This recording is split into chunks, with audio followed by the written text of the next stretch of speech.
Alors, je pense que cette année, il faut surtout se concentrer sur la nouvelle gamme des cannes Savage Gear Salt. En fait, Savage Gear est une société européenne, danoise précisément, et spécialisée dans toutes les pêches qui se pratiquent en Europe. C'est notre métier.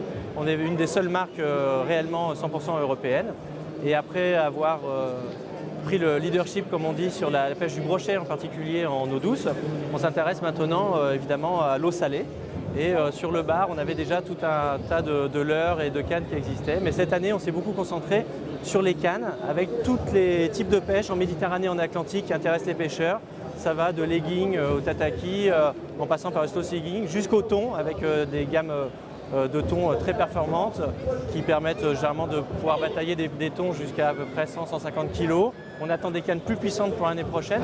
Donc il y a une vraie volonté de s'installer sur le marché de la mer et toujours avec la même politique Savage Gear, c'est-à-dire des produits qui soient accessibles en prix et que tout le monde peut vraiment se payer, mais qui fait vraiment plaisir, des blancs torés réellement accessibles, ce qui n'était pas le cas il y a encore 3 ou 4 ans sur le marché français. Les cannes les plus chères qu'on va trouver vont être les cannes thon, mais on ne va pas dépasser en général les 150 €, ce qui permet quand même d'avoir un blanc toré de bonne qualité pour une somme relativement modique.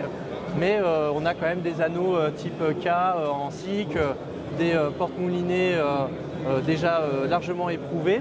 Donc en fait, il n'y a pas de compromis réellement sur la qualité, c'est plutôt nous qui faisons un effort sur le prix. Et je pense que tous les pêcheurs trouveront à peu près pour leur pêche et puis surtout pour leur budget.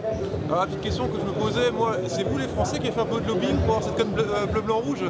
Ou alors c'est un hommage à...